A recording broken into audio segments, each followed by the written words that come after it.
So Derek Eoff gets game 3 underway. We bowl all the way through. And Martin Larsen still trying to loosen up that shoulder of his. Oh, Derek Eoff has been simply sensational during the course of the week, and I guess if he does walk away with this title in style, that is justified. But you've got to hand it to Larsen. He keeps picking himself up. Yeah, another strike for Larsen there. It's one each in game 3. Interesting change of format there. Normally 2 games. 2 games 1 is the title, but it would appear they're playing straight through 3 games this year.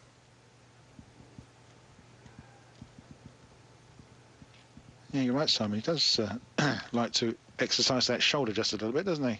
Yeah, sometimes it's a bit of a nervous twitch, as it were, for bowlers, but I think he's a little bit sore around that shoulder after 5 days of bowling. 40 games, remember. And it's another pretty light hit. He's done well to record a 9 count on that one.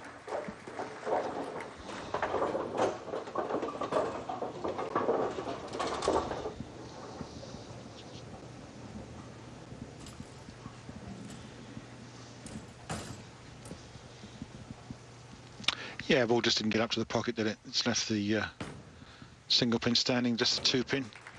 Straightforward spare.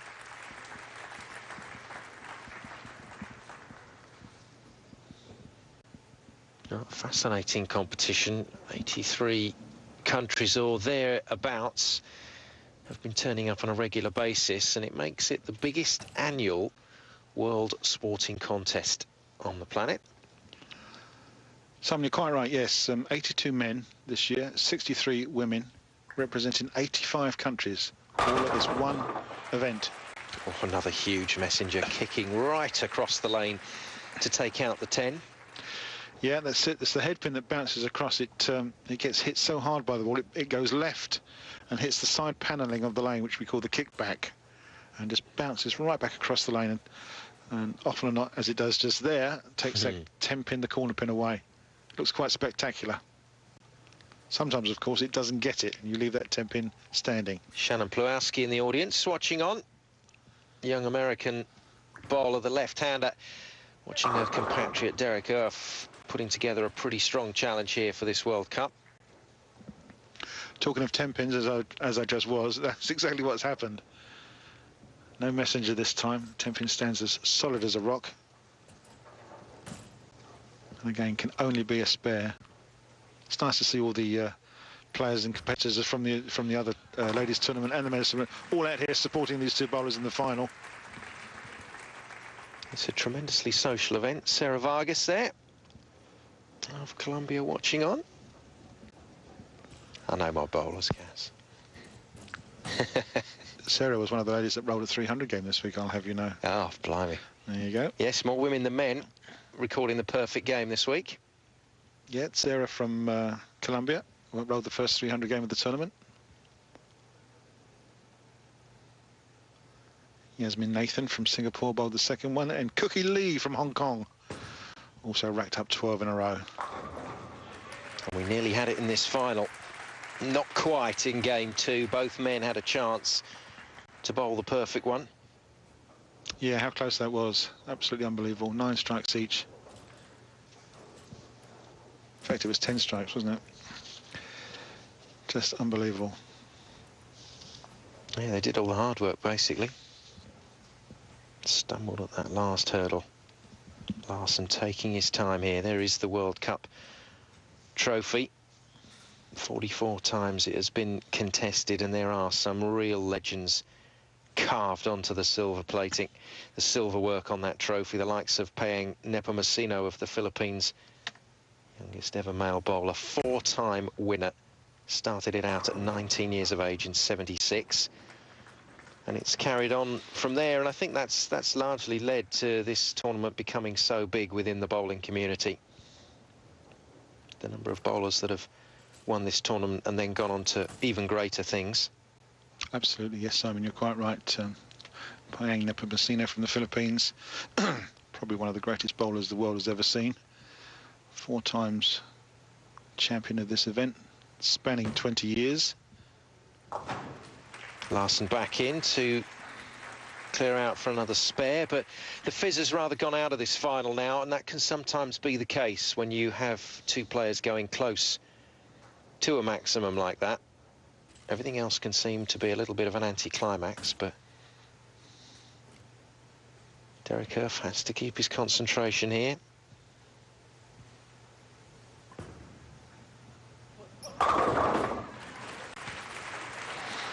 Just another strike for Derek Eoff of the USA. That's 3 strikes out of 4 frames. Takes the lead in frame number 4 in this, the 3rd and final game.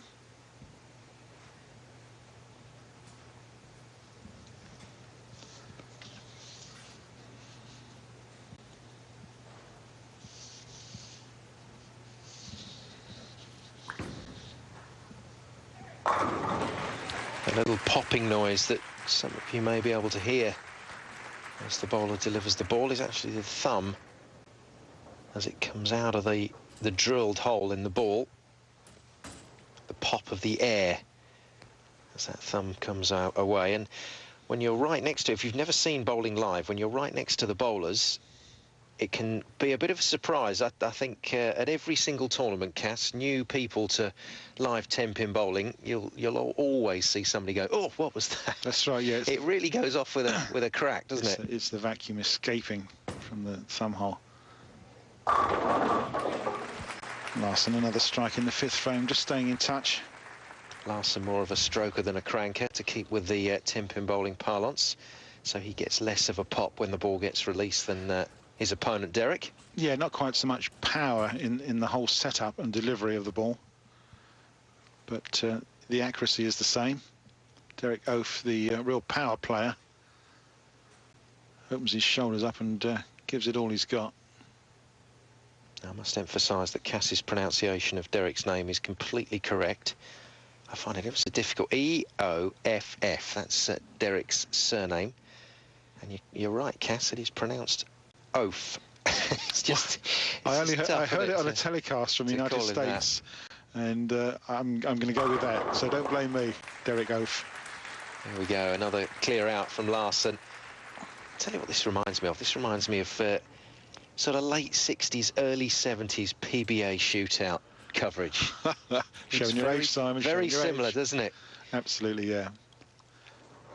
It's yeah, there's a large crowd behind, which is really good to see. I mean, sometimes you get to a final and there's not many spectators there, but all the competitors are out. Obviously, lots of local dignitaries as well here in the city, and getting a bowling treat. A little bit straight into the head pin on that one from Derek Eoff, but does get the mix, which means the pin's moving around nicely to knock everything out. Yeah, just straightens the shot out a little bit, not quite so much hook. You say a fraction higher on the headpin, trips the 4. That counts as 10, 3 strikes in a row. 5 strikes out of 6. Turkey then for Derek. Well, he's just shown the style that he's had all week. As I say, averaging 230, looking really good, really strong.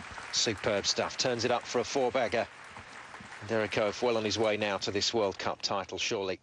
Well, you can see why no one's...